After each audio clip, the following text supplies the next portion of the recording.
ఓం నమో నమః. UGC net సంస్కృత అభ్యాసానికి స్వాగతం.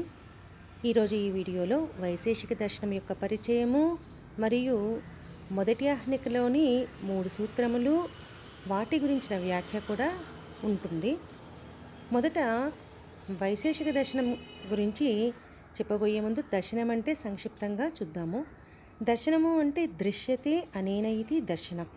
అంటే యథార్థమైన తత్వమును ప్రమాణపూర్వకంగా తెలిపే శాస్త్రమునే దర్శనము అంటారు. ఈ దర్శనములు అనేవి 2 రకములు. దర్శనములు ముఖ్యంగా ఆస్తికములు, నాస్తికములు అని 2 విధములు. ఆస్తికములు అంటే వేద ప్రామాణ్యమును లేదా ఆత్మసత్తాను అంగీకరించేవి ఆస్తిక దర్శనములైతే, వేద ప్రామాణ్యమును లేదా ఆత్మసత్తాను అంగీకరించనివి నాస్తికములు అని చెప్పబడతాయి.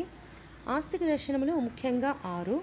అవి కణాదుని వైశేషికము, గౌతముని న్యాయము, కపిలుని సాంఖ్యము, పతంజలి యోగము, జైమిని పూర్వమీమాంస, వ్యాసుని వేదాంతము. అయితే నాస్తిక దర్శనములు ముఖ్యంగా 3: చార్వాకము, జైనము, బౌద్ధము అని. అయితే తర్వాత ఆస్తిక దర్శనముల్లోని చర్చించిన విషయములు ఏమిటో ఒక్కొక్కటి చూద్దాము. న్యాయ దర్శనంలో ముఖ్యంగా ప్రమాణ వివేచనము చెప్పడం జరిగింది. వైశేషికములో పదార్థ స్వరూప నిర్ణయము మరియు కాల ప్రాముఖ్యము కూడా చెప్పడం జరిగింది. సాంఖ్యములో మూలతత్వ విచారణ చేయడం జరిగింది. యోగములో జ్ఞాన సాధన గురించి చెప్పడం జరిగింది. పూర్వమీమాంసలో ధర్మకర్మ వివరణము చేయడం జరిగింది. ఉత్తరమీమాంసలో కర్తృ విషయము చెప్పడం జరిగింది. ఈ విధంగా ఆస్తిక దర్శనంలో సిద్ధాంతములు మరియు ఆదర్శములు మాత్రము ఒక్కటియే, కేవలము ద్రష్టలు మాత్రమే భిన్నము. అయితే ఇప్పుడు వైశేషికం గురించి చూస్తే, వైశేషిక దర్శనం యొక్క ప్రవక్త కణాద మహర్షి. ఈయన ఉలూకుని పుత్రుడు కాబట్టి ఈయననే ఔలూక్యుడు అంటారు. మరియు ఈయన ప్రతిపాదించిన ఈ వైశేషికాన్ని ఔలూక్య దర్శనం అని కూడా అంటారు. ఈయన జన్మస్థలము గుజరాత్లోని ప్రభాస్ ప్రాంతము. ఈ కణాద మహర్షి యొక్క ఆచార్యులు సోమశర్మ గారు. తర్వాత వైశేషికం యొక్క ప్రాధాన్యము గురించి ఒక ప్రముఖ ఉక్తి ఉంది. కాణాదము పాణినీయం చ సర్వశాస్త్రోపకారకం. కాణాదం పాణినీయం చ సర్వశాస్త్రోపకారకం అంటే శబ్దముల సాధురూప నిర్ణయములో ఎలాగైతే పాణినీయం అంటే అష్టాధ్యాయి ఉంటుందో, అదేవిధంగా పదార్థ స్వరూప నిర్ణయములో వైశేషికము అటువంటి ప్రాధాన్యత కలిగి ఉంది. అంటే మిగిలిన శాస్త్రములకు ఈ 2 శాస్త్రములు కూడా ప్రామాణ్యంగాను మరియు తోడుగా లేదా సహాయకారిగా ఉంటాయి. మిగిలిన దర్శనముల కంటే ఈ వైశేషిక దర్శనము విశిష్టంగా అధిక యుక్తియుక్తంగా ఉండుట చేతనే ఈ దర్శనానికి వైశేషికం అనే పేరు వచ్చిందనేది ఒక మతమైతే, విశేషము అను పదార్థమును ప్రతిపాదించుట చేత వైశేషికము అనబడుతుందనేది ఇంకొక మతము. తర్వాత ఈ వైశేషికమునే ఔలూక్య దర్శనం అంటారు అని కూడా ముందే చెప్పుకున్నాము. ఇందులో 10 అధ్యాయములు, అధ్యాయములకు 2 ఆహ్నికలు, ఇంకా 370 మొత్తం 370 సూత్రములు కలవు.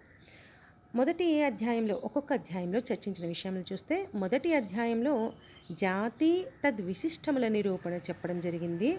2, 3వ అధ్యాయముల్లో నవద్రవ్యముల నిరూపణ చేయడం జరిగింది. 4వ అధ్యాయంలో పరమాణువులు, అనిత్య ద్రవ్యముల విషయం చెప్పడం జరిగింది.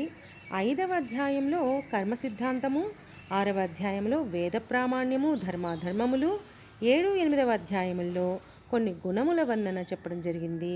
9వ అధ్యాయంలో జ్ఞానము, అభావముల వివరణ మరియు 10వ అధ్యాయంలో సుఖ దుఃఖములు, వాటి కారణములు చెప్పడం జరిగింది. ఇంకా వైశేషిక దర్శనమునకు భాష్యములు చూస్తే, రావణ భాష్యము ఉంది. కానీ రావణ భాష్యము ఈ దర్శనమునికి భాష్యంగా ఉన్నట్టు తెలుస్తోంది, కానీ ఉపలబ్ధ్యము కావట్లేదు. తర్వాత ప్రశస్త పాదుని పదార్థ ధర్మ సంగ్రహం అనేది ప్రముఖమైన భాష్యము.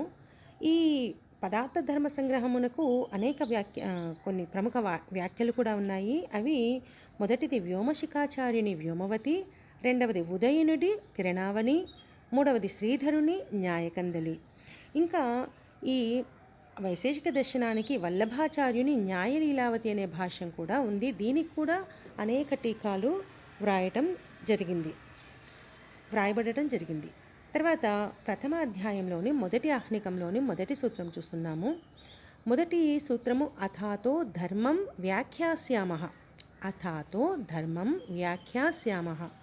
అథ అంటే శిష్యులు జిజ్ఞాసించిన మీదట, అంటే శిష్యులు జ్ఞానం కొరకు అర్థించిన మీదట, జ్ఞానాన్ని అపేక్షించిన మీదట, అతః అంటే పరమపదమును అపేక్షించుచు దానికి సాధనభూతమైన జ్ఞానమును కోరుతూ శిష్యులు గురువుకు సన్నిహితులగుట వలన, శిష్యులు గురువును అర్థించటం వలన ధర్మము అంటే ధర్మ పదార్థమును వ్యాఖ్యాస్యామః అంటే లక్షణ ప్రమాణములతో నిరూపింతుము అని మన మహర్షి కనాద మహర్షి మొదటి సూత్రమును ఇలా ప్రతిపాదించారు. అయితే లక్షణ ప్రమాణాభ్యాం వస్తుసిద్ధి నతు ప్రతిజ్ఞా మాత్రేణ.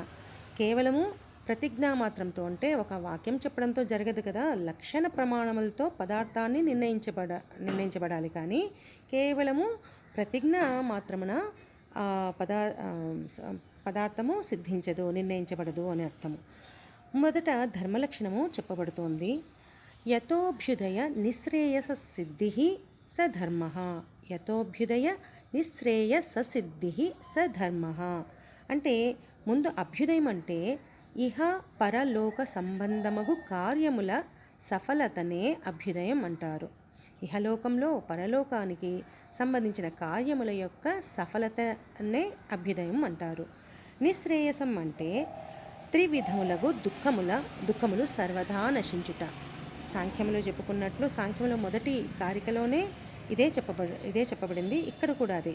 నిశ్రేయసం అంటే త్రివిధములకు దుఃఖములు సర్వదా నశించుట అనేది నిశ్రేయసం. ఈ అభ్యుదయము నిశ్రేయసము ఈ రెండింటి యొక్క ప్రాప్తి యతః అంటే ఏ కారణం వల్ల జరుగుతుందో, ఈ రెండింటి యొక్క ప్రాప్తి, ఈ రెండింటి యొక్క సిద్ధి ఏ కారణం వలన జరుగునో స ధర్మ, అది ఏ ధర్మము.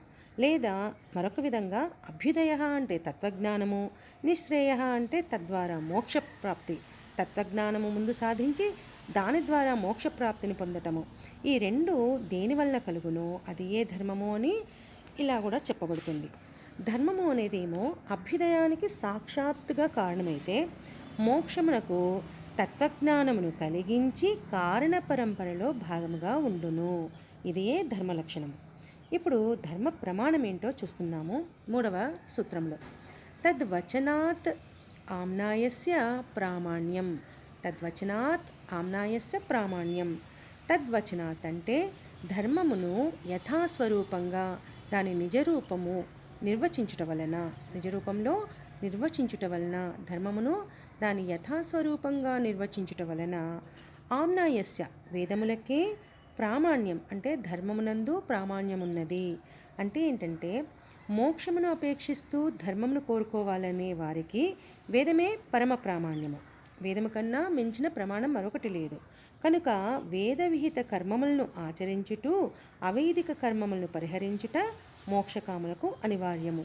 కాబట్టి వేదముల కంటే మించిన ప్రమాణం మరొకటి లేదు. మరియు వేదముల్లో ధర్మం గురించి చర్చించడం జరిగింది కాబట్టి ఇది ఏ ధర్మం యొక్క ప్రమాణము అని చెప్పబడింది. ఇక్కడితో ఈ వీడియో ముగుస్తుంది. మిగిలిన సూత్రములు మరొక వీడియోలో చెప్పుకోవడం జరుగుతుంది. నమస్సంస్కృతాయ ధన్యవాదः.